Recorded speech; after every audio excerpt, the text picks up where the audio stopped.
Ravina Walker, Julie Morrell, Petra Cologne, Isabel Trino, Teresa Henderson, here I am, Elizabeth White, Mary Martinez. Present. Thank you. In the near future, we can talk about some of the things that we need to get done. And the most important thing on our agenda for now through the end, believe it or not, we're already into March, is our school visits. So to my fellow board members, I am going to ask you and impress upon you to reach out to all of your schools now and do the visit. We were really busy last year doing a lot of rezoning and some other sort of administrative tasks that we didn't get a chance to do some school visits. But as the superintendent just whispered to me the reorganization, and I said to her, which one? So one of the reorganizations that's always happening is OFIA. And as they are changing over certain documents, we need to make sure that we are responding to their call for the documents. And one of the things that they're really starting to look at is our school visits. So to my board, I am saying to you, reach out to your schools, make appointments to go and get the school visits done. And one of the things that we wanted to do was to, when we're looking at the schools, is look at apples to apples, oranges to oranges. I think that again is going to be a way for us to reach out to our elected officials and say, we want things like what across the board do we need for our schools to have. So we came up with, earlier on, I think even last term, I asked for suggestions of what a school visit form should look like. So in your folders, based on what I came up with, this is just a form that you can use when you go to the schools and sit down. I mean, you do your visit, but you also will have a time with the principal. So these are questions that you can ask the principal. And also, before you go to the school, I would definitely look up the school's report card, the quality review, know something about the school so that you can be, really have a good conversation with the principal and have pointed discussions about some of the things that may need to get done. But again, this is a form that's just unique to us so that we can start to track this information for beginning with this board and future boards so that everybody doesn't have to always start all over. So that was something we came up with. And that's for basically the elementary school. Even as recently today, I had a conversation regarding middle school. So our middle school, we know that we wanted to look at a little differently because we knew that even across the city, there is a middle school crisis in terms of everybody looking at what can we do better.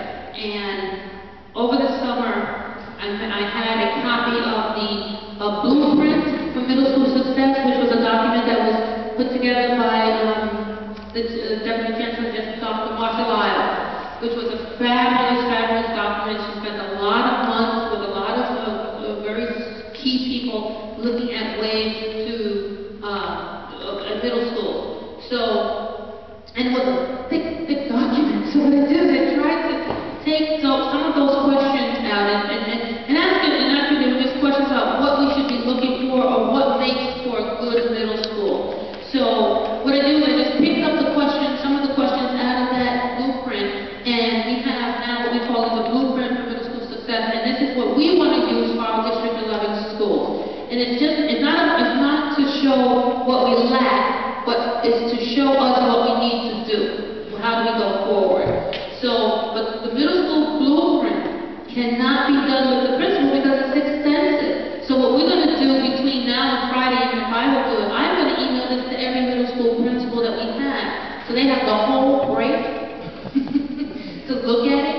If you do your middle school visits, the principal should give it to you at the time that you're there because they will already have this. This will be sent to every middle school first so that they don't have to spend time on it. And then your visit should be about discussing it, about some of the things because every middle school receives a blueprint. So they've had it, I don't know if they've had a chance to read it, but it's an old document. It was over the summer, so 09, the summer 09 was produced.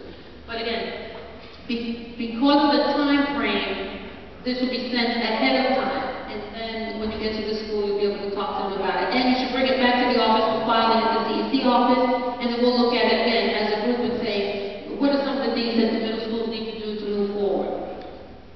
May I make a suggestion? Because it is extensive, that if the principals do get it in advance, which is always a good thing,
But at this point, we really need us to make the effort to go out to the community to get the parents so that they can actually show up for the event. And not just show up, but so that they can ask questions.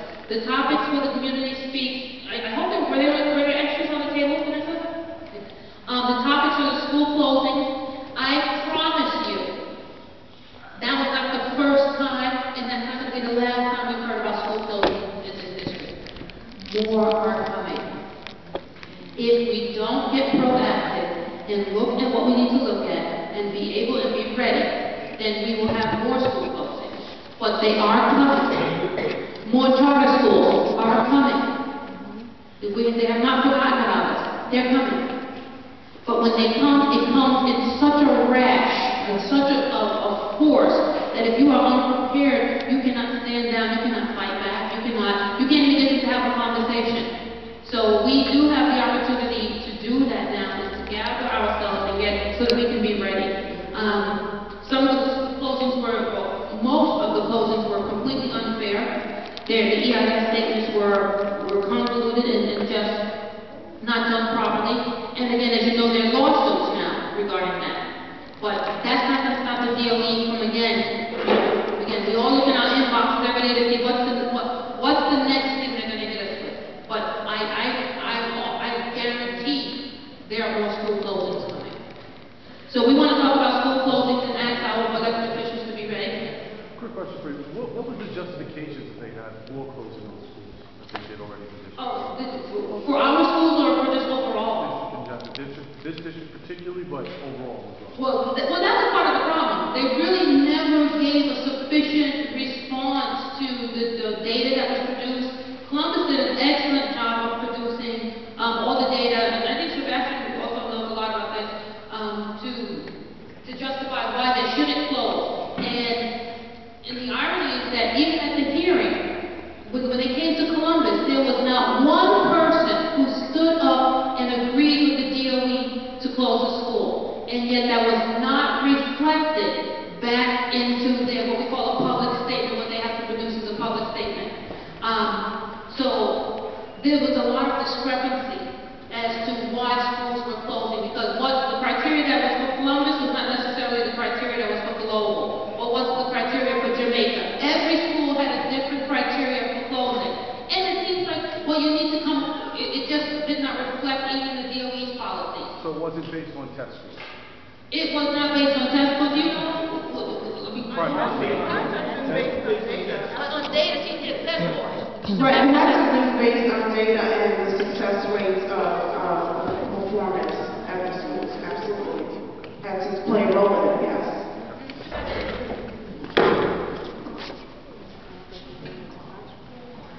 Basically, what the story with Columbus was that when Columbus was broken up into 4 different schools, Columbus ended up getting children that were ESL students, ELL students. So what happened was these students that went to Columbus were already 2 years behind in their freshman year, just because they couldn't speak English. They also had special needs children. So once they hit that door of Christopher Columbus, they were already behind.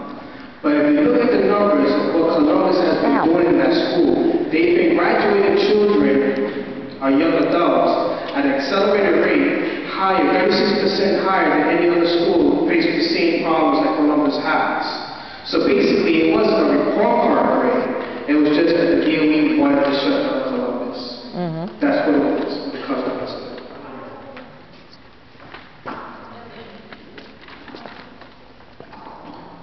One of the questions we want to ask ourselves as a community is that now that we've done that, what happens to the overflow? What's next? We still have Truman, we still have Evander, which is a few schools in Evander, not necessarily Evander. But again, that overflow will affect us. We all can't say it's not going to affect us, it will. So we talk about school closings, we need to talk about what do we do next? Capital needs. Again, we congratulate you on your new auditorium seats, but there's a lot of schools that have on their capital needs programs. We just did the capital needs budget for auditorium seats. So we need to know which schools need to have their auditorium seats replaced, how many of our schools, so that when we do ask for funds, we're specific. We want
Kappa is a KIPP high school, which KIPP is a big charter school. KIPP is not, KIPP is replication. But KIPP is going into that building in some kind of way. I read something, I get over. Yes. KIPP is having a high school, and I believe they're going into that building. Yes, someone is saying yes. Yes, see guys, we get a lot of emails, but again, no one's against charter schools. I know I'm not against charter schools. The bottom line is, are you going to service all the kids? If you're going to pick and choose, that's the problem. But are you going to keep your doors open to service all of the kids? And we want charter school operators who come into this district to be prepared to answer that and put it in their charters and actually do it. Well, So again, Monica, we're going to need... how does a charter school work, actually? How does it work? Yeah, how does it work? How does it come into the district? Or No, how do they, isn't it, I heard it's a lottery system? Yes. Yes. So you can't, like, say you live across the street from the school, if you live right across the street from the school, you're not guaranteed entrance into that school? No, you're correct. It's supposed to be a lottery system, and that was always my understanding. But then, certain things happen, and the next thing we know, the school, the demographics of the school tends to be skewed. We wonder how does a lottery produce that? Skewed in what way? Skewed as in? Different schools, there's 1,000, well, not 1,000, there are hundreds of charter school operators. Not every charter school is equal, okay? People keep seeing wonderful, beautiful Hall of Success Academy on TV with their buildings, and they have all this wonderful stuff going on. That is not every charter school. Clearly, that's not every charter school.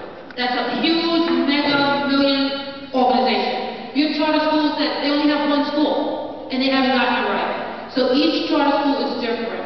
So when I say the demographics shift, it's something that as a CEC and as a community, because charters come to the community for approval of a charter. So as a community, we can ask those questions as a CEC oversight and as the authorizing agency, which would be SUNY or other. And I think we're going to cover that on the 18th, because I think we were just saying that. We're going to talk about that on the 18th, because we have some elected officials that don't get it, how charters run. But they do have authorizing organization, and then each school has a school board, a school board of trustees, which is their board. So it's basically kind of a private school. It's a private school. No, it's public school. And the mayor has control. The mayor has control. They're publicly funded with your tax dollars. They're publicly funded with tax dollars, but they don't accept public people. But that's what we need our legislators, Okay. because the people who can change that are our legislators who go to Albany, who can make the law that says if you want public school dollars, then you must accept a certain percentage, and you must keep them there, and you must not counsel them out of your school. They must stay there. ELL and special needs students. So, but they are clearly public schools. And then they're no longer charter schools and traditional schools. The new term is charter schools and district schools. Okay? They changed the language on it, but we like that anyway. We're called district schools and charter schools. In the district. Huh? I don't like that personally because they're in the district. Yeah, but they're in the district, but we know because we had traditional and charter. So then it's a new DOE finally use the term that they... Well, we know the DOE likes to change terms. That's about that's all they change. That's all they change. Is terms. I'm sorry. I'm asking. Okay. Do they have zoning? Charter schools? Or charter schools, they take children from all All over. Charter schools are not That zoned. means you may have a charter school in your Each neighborhood, but charter you is can't put your... different. But hardly ever shown is zoned. Give priority to the district first, and then they can open up. Yeah, but they're not zoned. We want to be careful that they're not zoned anyway. Don't use the word zone. They get me set up. But zoning is the area. Yeah, they hold up a set aside. It's called a 5% set aside. That's, again, we can, and that's what we're doing in a charter school that's coming into the district. We can ask for a percentage set aside. Again, but it has to be written into the school charters. It has to be approved. So not every charter, it's really important that you know not every charter school is equal. And People think every time they go to a charter school that they're getting the best education, and we can attest to that in this district. That's not Well, are the teachers certified? How are the Not teachers? necessarily. See, that's Teachers aren't okay. certified. There's a lot of things people don't know about charter schools. They don't. No, they don't even have to have it. They don't have to have it. See?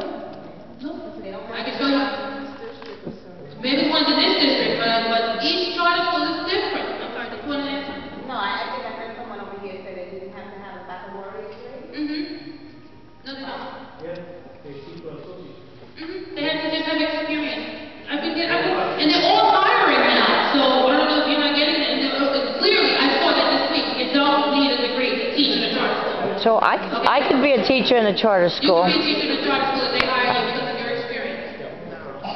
Clearly, that again, not all charter schools are equal. The ones that I read the job posting, and I looked for that because I want to know who's teaching these kids, and not necessarily. Now, I'm not sure if they have to work out an agreement to get a teaching degree, because I always thought in the state of New York, you needed license to teach. I'm not sure under what rules the charter school is operating. But again, in each school is different. Well, I don't. But that's something that I'm going to ask you as a community to start talking to your neighbors about, to start talking to your friends, your church, your community group, and keep in mind that March 18th date. We're going to do everything humanly possible to get that date out there as often and as wide as possible. Is there any chance that we can start a lawsuit to oust Bloomberg, because really, he really is there legally? No, we I mean, well, he shouldn't have been running for the third term. Is there any way to get him out as an option, to explore that as an option? Because we just waited it out. it's never too late. It's never too late, because if you do something illegally, then it's illegal regardless of Well, there are what you two do. lawsuits out there. There's one for class sizes, and that's with the DOT and a few other groups. And then the second one was on the school closings, which the NAACP joined that lawsuit. So the people are looking at legal ways for us as in a democratic society. We should have a voice, a real voice, and they should be listening. But he wasn't. Anybody on the board with that? Not by me. He's not my mayor. Any other questions?